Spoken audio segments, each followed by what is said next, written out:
Half of it, folks. I thought the original Strangers movie was decent enough. It felt a little bit one-dimensional to me at times, but overall it was a very watchable thriller, and I think that was mostly down to Liv Tyler's performance. About a year and a half ago, I did a first view reaction for The Strangers Chapter 1 because somebody told me it was terrible, and today I'm doing a first view reaction for Chapter 2 because somebody told me it's even worse than Chapter 1, which for our purposes today means it's even better than Chapter 1.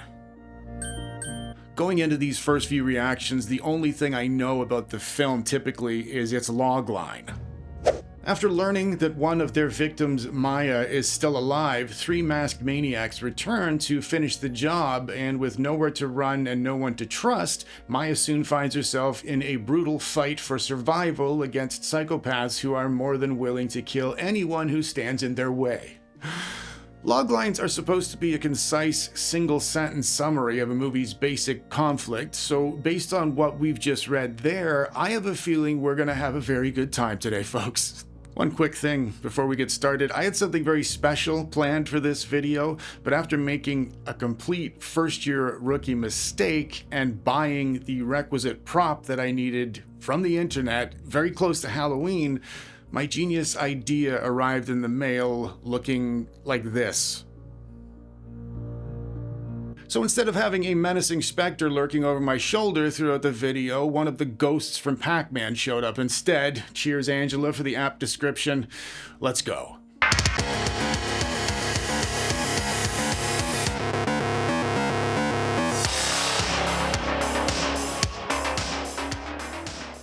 Movie opens with a potentially interesting and unexpected spin on the lore. They intentionally show this man looking at the waitress's bum.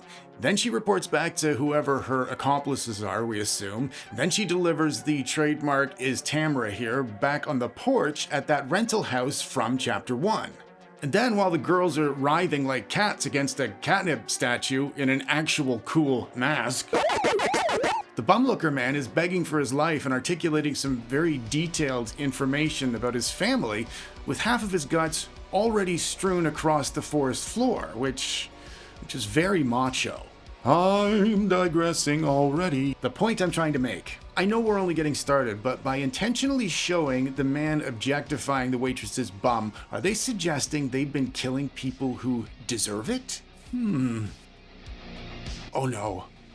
I completely forgot about this.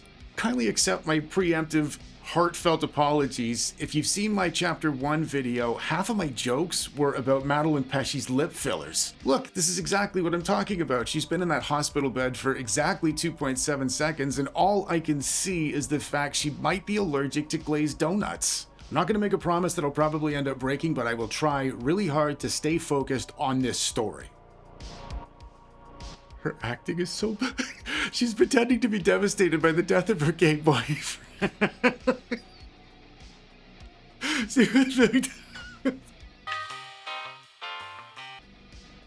I'm sorry, I will try much harder.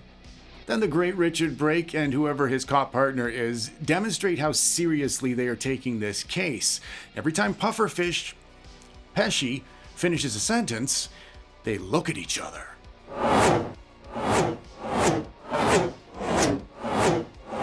And when she tells them the killers were asking for somebody named Tamara, they look at each other.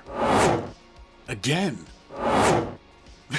Back in the diner again, when Richard Brake's partner reveals that Pesci actually survived the attack, everybody starts looking at everybody else, so we in the audience know it could have been literally any of them, and that implies this is an entire town full of potential slashers. But for the benefit of anybody in the audience who might be in the middle of having an actual stroke, they have this character sit down and she says, "You never know what a killer looks like." And in show business, this is what's known as showing and telling, one right after the other. And then they jump back in time by 20 years, and the waitress, I believe, recalls a time a girl in Sunday school completely destroyed her life by stepping on her plastic cup sandcastle. And she comforted herself with a doll wearing the mask. Look, everybody, it's the mask from all the posters and all the other movies. We're getting deep into the psychology now, folks.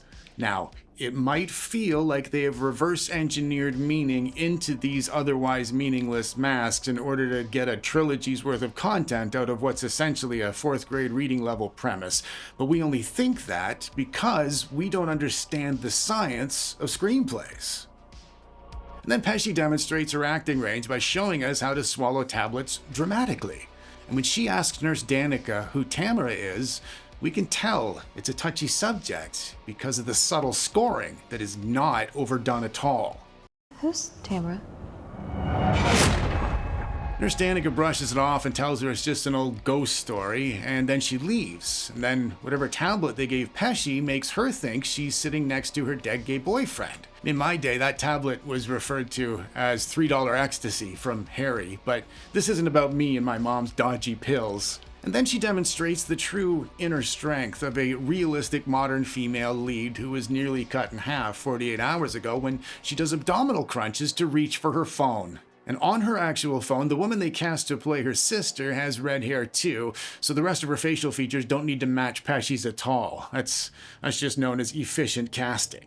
Now, apparently her sister has sent a private EMT in a private ambulance all the way from Portland to collect Pesci because that's super realistic and people totally do that all the time, and I'm sure they'd be a reasonably priced means of transportation. And then her phone rings, so she does a full sit-up with proper form this time without even wincing at all, the way Sigourney Wimpy Weaver did every 5 minutes in that dumb Alien movie. Then at the exact same time, right when the inciting incident is scheduled to happen in most color-by-number scripts, there's a loud commotion out in the hall, which was completely unexpected. So, rather heroically, driven by will and determination, she forgets about the stitches and the staples from her traumatic abdominal gouging, and she sprints right into a giant steel fire door. But before we have time to call her superhero cat-like mobility into question, the building holding hundreds and probably thousands of people is suddenly completely empty. And her phone has no signal. And all the lights go out. And a vicious pack of spotted hyenas attack her. I made that one up. And then as true slasher fans, our real hero appears to guide us through what's hopefully going to be an adrenaline-soaked stab fest of a film. And he feels totally comfy, roaming freely from cubicle to cubicle in his terrifying mask. Dick.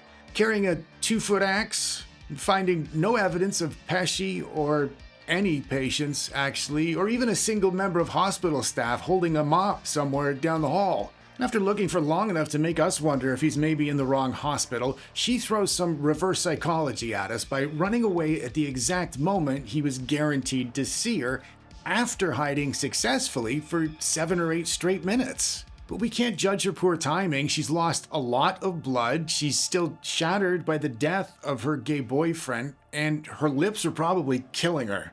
And in a masterful demonstration of editing for pace, she runs down the hall, and down that hall, and down that hall, and up into a dumbwaiter with a stomach full of staples. Then Betty Boop appears from behind one of the ceiling panels because they're in a long, narrow hallway, and where else could she have been?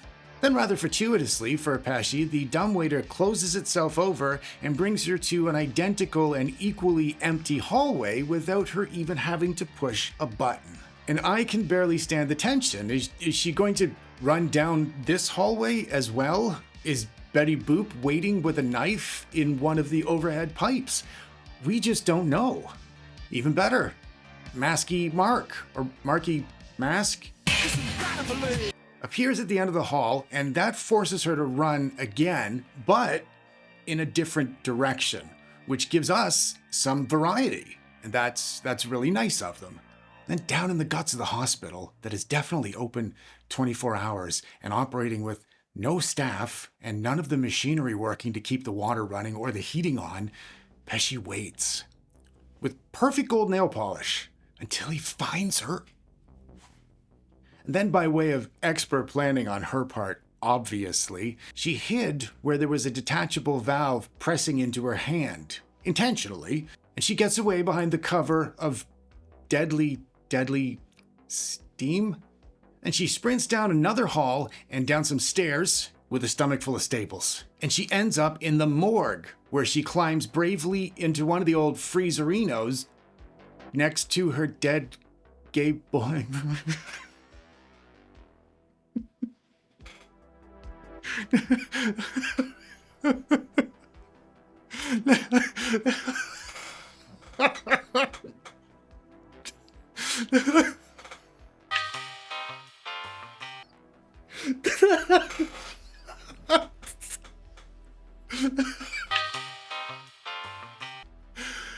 And while Pesci's hiding with her dead gay boyfriend's corpse, another little gay fella ends up in the wrong place at the wrong time.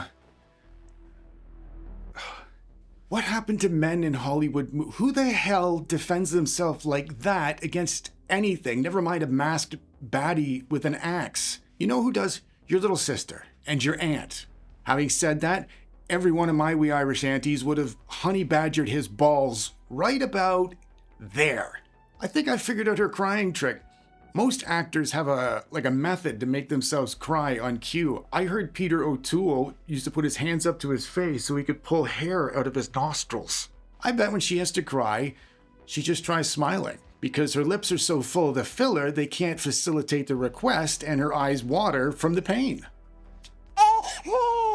I'm just remembering now, there was a lot of unexplained magical events in Chapter 1 that I attributed to the magical forest they were in, and it would appear some of that magic has carried over into this chapter. In real time, slowed down, she's next to him, on his left, and when she opens the door, he's already been whisked away to heaven. Obviously, I'm just joking, everybody knows gay guys aren't allowed in heaven. Don't choose now to start taking me seriously. She finally makes it outside, where she remembers the surgery she's had is probably pretty sore, and as she's running away, you will not guess who's watching. And then, as she's literally running with horses, with a stomach full of staples, you'll never guess who's watching now. She runs into a farmer who tells her not to bother calling the sheriff, but she takes a harpoon to the heart before she can tell her why. And the assassin is Betty Boop number 1, I think, who used a crossbow the same size as me. And after firing a single bullet at Betty from the farmer's gun, she throws the gun away. Because you wouldn't want the weight of a weapon slowing you down while you're trying to get away from people who want to kill you, right? That's just common sense. Not to mention, the gun might chip her perfect gold nail polish. Guns are made of metal. And then as she's hiding in the barn, she surprise attacks one of the Bettys by driving a pitchfork into her thigh. And then she leaves that weapon behind too. In the name of efficiency again, I'm sure. And then after some more running, it turns out, and you might not believe this, but Marky Mask was right behind her the entire time. So she escapes out the window rather handily, and lucky for her, it wasn't one of the scenes when she remembers how much pain she's supposed to be in. And while she's running this time, she finds a road. And although it would definitely be mathematically impossible for a traditional female, Pesci is a product of modern Hollywood, so the only car in a 10-mile radius happens to belong to Nurse Danica. And when Nurse Danica expresses concern for Pesci's wounds getting infected, Pesci loses her mind. Because she decides whether her wounds get infected, not some random Staphylococcus aureus bacteria. Obviously, nurses don't understand modern lead character dynamics the way we cinephiles do. And after thrashing around in the back seat like a silverback who hasn't recently had surgery in her midsection, they tell her to calm down. And she does. Okay. And while they're driving, she secretly steals a pair of shoes that are her size that were also touching her feet, and a first aid kit that happened to be next to her hand. I can't fathom the level of planning from this lead character if you consider she got a first aid kit and a pair of shoes while she was bleeding and barefoot. And then 2 guys get into the car, and the casting department must have really wanted them to look related because they gave this one a pair of $7 contact lenses. Which is not a knock on the special effects team, because if you look closely at the supposed brother, he actually has $7 eyes. So... And both fellas are incredibly rude and angry looking because every resident of this town is a suspect, and to drive that point home even further, the nurse in the passenger seat peels an apple with a Rambo knife because Well, they're the best tool for it, obviously, and the perfect time for a piece of fruit is always when you are 3 minutes from home.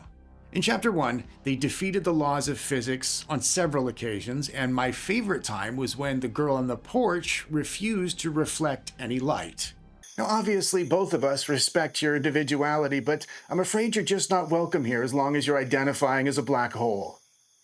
But in this movie, Pesci does one better. By snatching the Rambo knife, opening the door, escaping through the door from her position wedged between the two big fellas, and ending up halfway down the hill before they can even pull the car over, with a stomach full of staples. And then she runs away, until she finds a river, which must have taken ages because her hair and her clothes are totally dry now. And with her hand bleeding through her bandages and her shirt full of red dye to remind her of her stitches, she finally recalls her injuries and she treats them with the first aid kit that climbed up onto her lap in the car. And then she dips her injured, bleeding hand into the silty riverbed, which is probably the highest concentration of naturally occurring bacteria in all of the great outdoors. Now, that kind of a move would have definitely killed Linda Hamilton or Carrie Fisher, but it's just a walk in the park for Madeleine Pesci, or a jog in the forest to be exact. In fact, she is so hard, if you look closely enough, her gold nail polish is still so perfect you can see the cameraman in them. Just by way of comparison, at the same point in Black Mama, White Mama from 1973, Pam Grier's nail polish was obliterated. Then, our masked marauder hero lets a wild boar out of a shed, and we're going to assume it's a specially trained tracking boar kept there in case they're having trouble finding somebody they're trying to kill in this exact spot, in this exact forest, because otherwise this might be challenging to believe. According to... boars can run up to 30 miles an hour, but she does outrun it for a good while, with a stomach full of staples. And after it cujos the abandoned car she made it into, it opens the trunk and climbs in through the back seat. Don't make that face, I told you it was specially trained.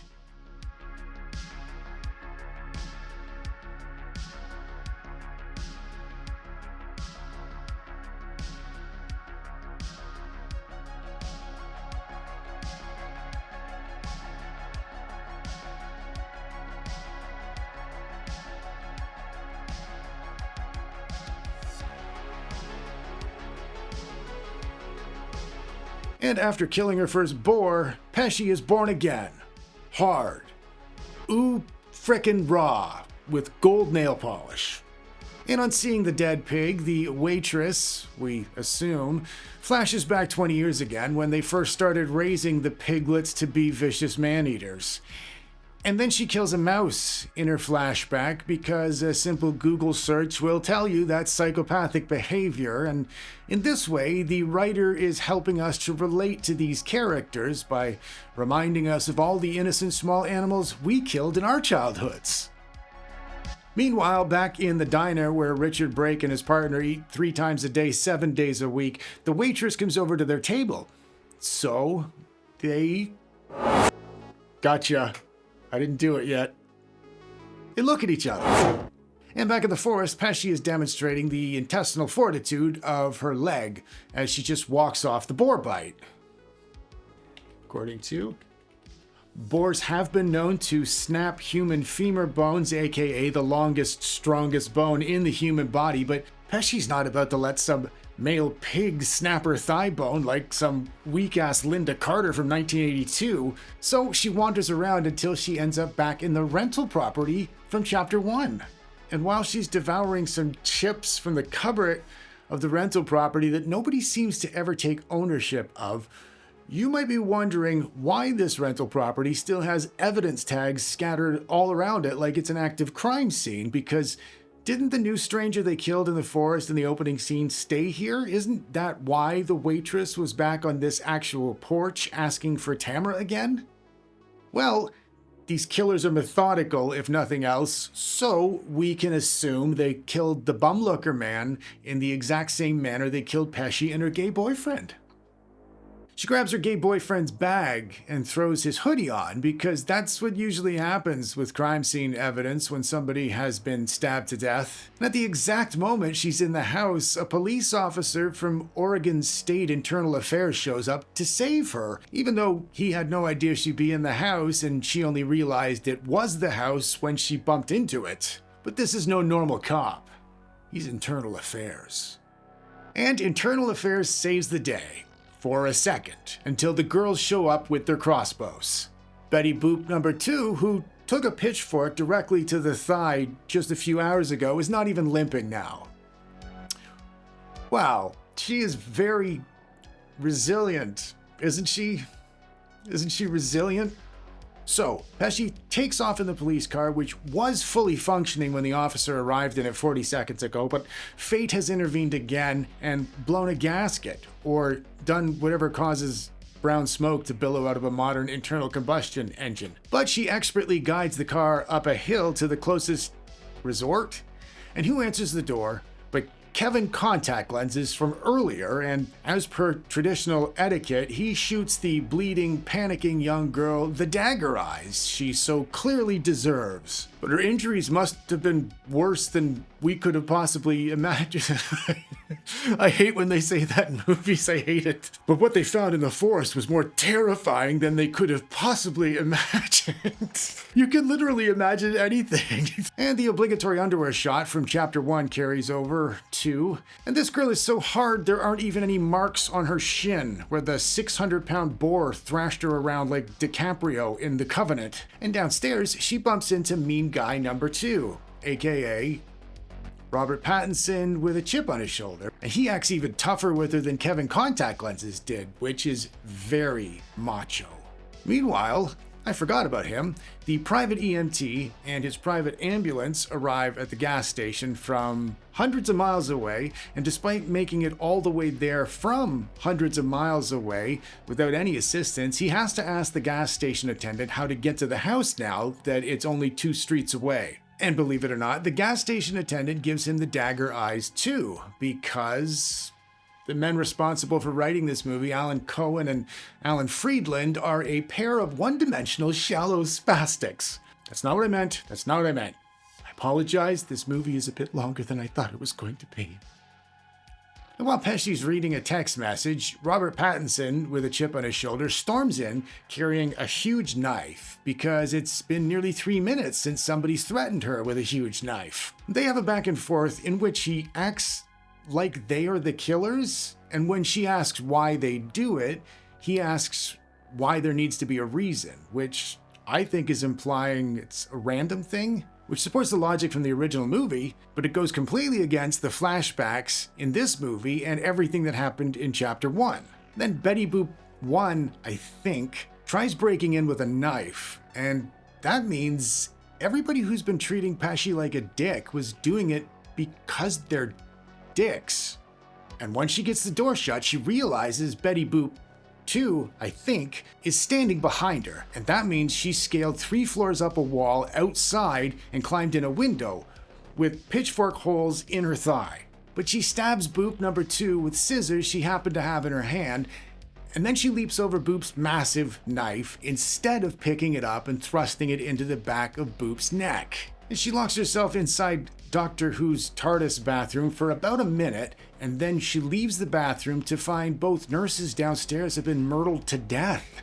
If you pay very close attention to all of the events of the last 5 minutes, this also reveals an unexpected supernatural element to this movie, because the Betty Boop girls would have had to been time travelers to pull everything off. When she heads outside to the waiting ambulance, she trips over Kevin contact lenses, who's also been murdered to death. And that means they can't be the killers, because the killers are in the ambulance. And after a brief little girl fight, Pesci sticks the scissors she somehow has again after they were last seen stuck in the other Betty's shoulder upstairs right into this Betty's temple. And that somehow kills her slowly, but not right away, except actually it doesn't kill her at all because she chokes Pesci while she's speeding away.